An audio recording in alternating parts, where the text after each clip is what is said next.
I want people to look at dating as a job interview. When I hire somebody, I have a job description and I have 10 things on my job description. If I hire somebody that only has 8 of those qualifications, it's the 2 that I didn't pay attention to that's going to make that person fail. So when you go to dating, I want the person to understand all I'm doing is interviewing people. Do you have all the qualifications I need in a spouse? Make your job description. It's your non-negotiable list. Be specific. This person must have this. They must be able to communicate. Then when you're dating, practice communication. You're interviewing their communication skills. If they're not where you want them, thanks. Appreciate the dinner. I'd say just go to coffee, save yourself money. Do a pre-interview. When I hire candidates, I get the resumes, I call all of them, and I do a pre-screening with them. Pre-screen. Before you go in to take them into the actual interview, just do pre-screening. In terms of like dating, what does that look like? Yeah. Then dating is... Or is that what you're speaking to? Yeah, that is dating. Phase 2 is dating. That's the interview phase. I want to interview candidates. And I always get picked on because I'm the dumpster diver at the job because they screen out a lot of good candidates because they don't know what the skills are for the position. Recruiters know certain things, but they scrap a lot of resumes. And I always told them, give me all the resumes. Some of the best hires I ever had were the ones that the recruiter screened out because they didn't have the specific words in their resume. I'd call them. I'd get that pre-screening. I'd ask. I'd let them clarify because maybe they just didn't write it the way they should have on the resume for the AI to pick it up and then the recruiter to say, these ones are qualified. Spend the time just talking. And people want to do marriage when they should be doing dating. They buy houses together. They buy cars together. They commingle. They move in together. Pets together. Buy a pet together. You're connected. It makes leaving harder.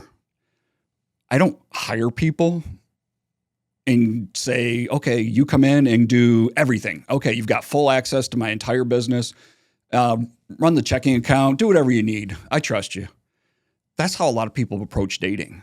They're like, they just open up their heart because they want to be loved. They want to be validated. They want to be needed. They want to be in relationship.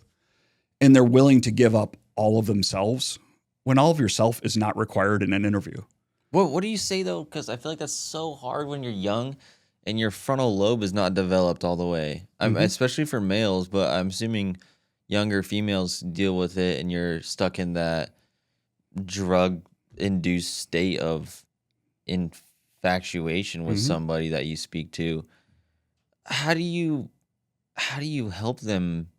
Because I feel like when you hear about people in maybe their late 20s and 30s dating or even 40s, they do such a good job of protecting themselves and going at the right pace that makes sense to make it a win-win and not get stuck in the weeds or the trenches that they didn't need to step into. How do you protect yourself from that when you're young and you don't really have that natural instinct? Is it just who you're around? It's how you approach it. And when I do job interviews, it's very analytical. I'm analyzing the person. But what is that's easy for you to say though. But like think about like put yourself in the shoes of a 20-year-old person and you're just wanting to go have fun and go, meet up with someone on a first date or whatever. What does that even look like from a state of mind perspective? Like when you're on the date, like what are the things you're talking about? What are the things you're looking out for? Like, are you just there to have a good time? Are you there to like ask questions? Like, what do you recommend that person to like start doing? Ask questions. Start talking. And as you're dating, get them in a situation where you see them frustrated. Get them in a situation where they get angry. When you're at a job interview, you're on your best behavior. You dress up, you look nice, you want to present well, you make sure your hair's perfect.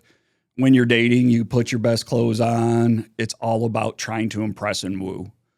And if you approach dating very, very analytical, here's my non-negotiable list. All I'm doing is evaluating you against my non-negotiable. And you I want people to be specific. I was very, very specific in what I put on my non-negotiable. And I used the person must already be working out.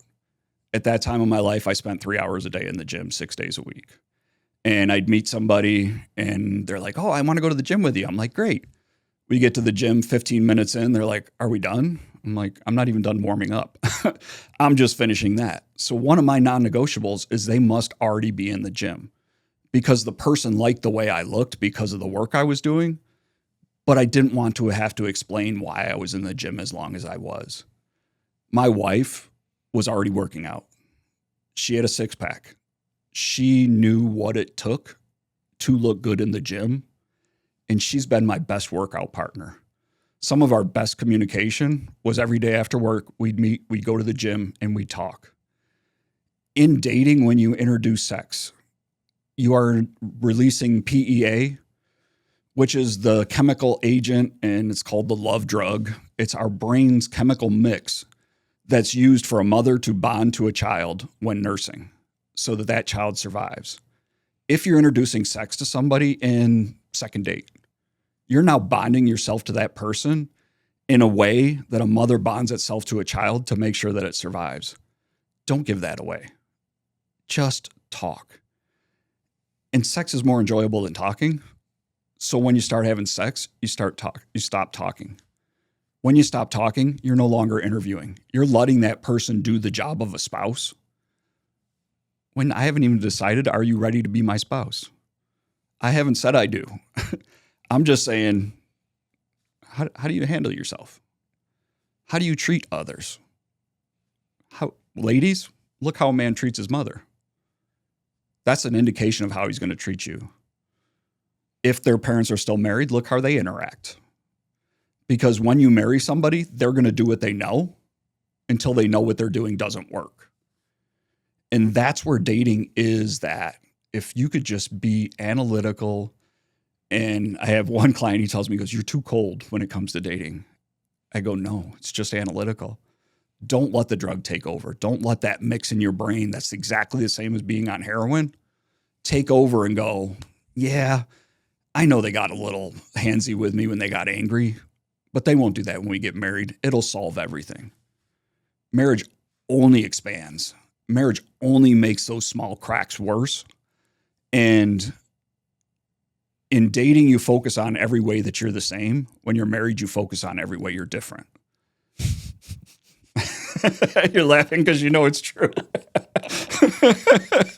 Sorry. No, It's funny. it's true. It's the truth. And it's because we're like this. Oh, we complete each other's sentences. Oh, you're an infatuation. Just be like, hey, I'm not going to give you that bond. I just want to know, can you do the job?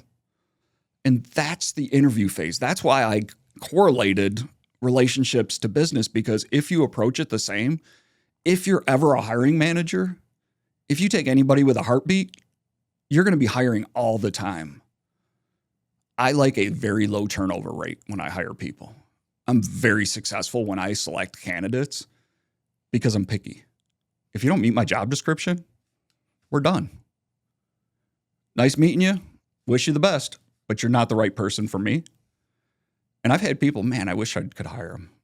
I'm like, man, I really want to give this one a chance. And I'm like, no, I'm not hiring a charity. I need somebody that can fill this position, come in, do the job. And that's what you want to know. Can you do the job of what I need as a spouse? Are you going to support me when I'm down? Everybody does the good parts of relationship well. Most people, I think your greatest success factor is how you do the hard stuff in a relationship. Are you willing to do a 6-hour conversation about a topic that you just don't see eye to eye on? If they're just trying to rush through every conversation, it's only going to get worse in marriage.